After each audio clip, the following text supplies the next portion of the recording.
Welcome back to How to Create Retro Elements in Adobe Illustrator. I'm Mary Winkler for Envato Tutsplus. In this lesson, we'll create a retro television set with the shapes and colors from the previous lesson, plus a few extra. Draw a large harvest gold rectangle with the Rectangle tool, shortcut M. Pull its live corners inward with the Direct Selection tool, shortcut A, to round out the corners. Alternatively, you can change the corner radii in the Transform panel. Under Effects, select Warp and then Inflate. Apply an inflation effect of 11 to 15% or so. Under Object, hit Expand Appearance.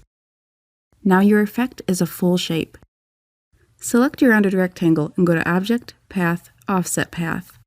We want to create a smaller shape inside of it that matches its contour perfectly. Hit Preview so you can see what's happening with your shape as you create it.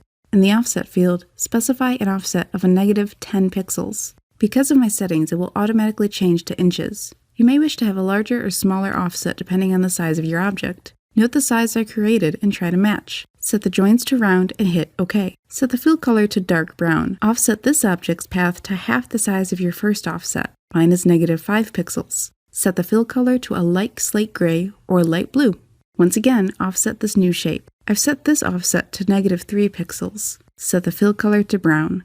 This is our basic TV set. Group everything together with Ctrl G. For the monitor within the TV set, let's draw a square on the left side of the TV group. Set the fill color to dark brown. Select the square and the TV group and align to their horizontal centers in the Align panel, or up top. Round out the corners of the square. Let's apply our next effect from the Appearance panel. Go to Effect, Warp, Inflate. Make sure your square is selected when you do this. I've set my bend percentage to 21. Expand your appearance effect. Once again, we're going to offset our paths.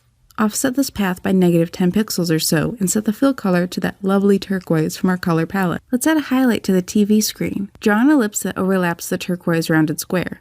Select both shapes and use the Shape Builder tool to select the non-intersecting component. Deselect and delete this extraneous shape. Set the fill color of the new shape to turquoise. In the Transparency panel, set the blending mode to screen and reduce the opacity to 85% or so, whatever you like best. For the dial panel on the right side of the TV set, draw a long, narrow rectangle.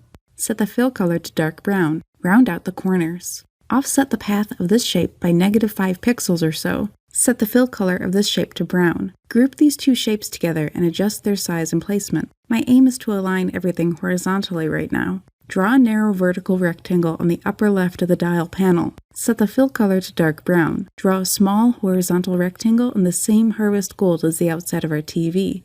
Zoom in to add a thinner rectangle behind the yellow-orange rectangle, but above the dark brown one. Align it to the center and set it to brown. Let's draw dials. Draw a circle with the Ellipse tool, shortcut L. Set the fill color to warm gray. Draw a small circle or offset the path and fill it with a darker warm gray. Repeat this so you have 4 circles with alternating colors. Align them to their centers. Draw a small rectangle. Center it within the circles. Group these objects together. Select the first dial group and hold down Alt while dragging it downward. This duplicates the dial. Ungroup, rotate the rectangle to the right and regroup these objects. Use the Hand tool, shortcut H, to move down the panel. Draw a thin, horizontal dark brown rectangle. Copy and paste 7 copies. Align and distribute them evenly in the Align panel. Group them together and adjust their placement as you see fit. Zoom out and focus on the bottom edge of the TV set. Draw a horizontal rectangle along this edge and fill it with harvest gold. Round out the bottom 2 corners of the rectangle and place under the rest of the TV objects in the Layers panel. This is where grouping things together helps out a lot. Using the Pen tool, shortcut P, draw a curving rectangular shape. You can also warp a rectangle for this, but I just find it quicker to just use the Pen tool. Use the Shape Builder tool to select the non-intersecting part of this new shape from the rounded rectangle. Delete the extraneous shape. In the Transparency panel, set the blending mode to multiply and reduce the opacity to 60% or so. Place the shape beneath the TV and above the bottom shape. Adjust the path as needed. Draw 2 dark warm gray circles and place them at the bottom of the TV, half hidden by the rounded rectangle. Adjust their position in the Layers panel. Let's finish up this TV. Use the Pen tool or the Line Segment tool to draw a vertical line. Set the fill color to null and the stroke color to dark warm gray. In the Stroke panel, set the weight to 10 points or so with caps and corners rounded. Expand this object. Go to Object, Expand. Overlap the top tip of the stick shape with a golden rectangle. Use the Shape Builder tool to select the intersecting shape. Delete the extraneous shape and group these two together. Rotate this group to the left, duplicate the group, and rotate it to the right. Place both behind the TV, adjusting your antenna placement as you see fit. Finally, group together your TV components, and let's move on to the next retro element design. Thank you so much for joining me in this lesson on retro TV design.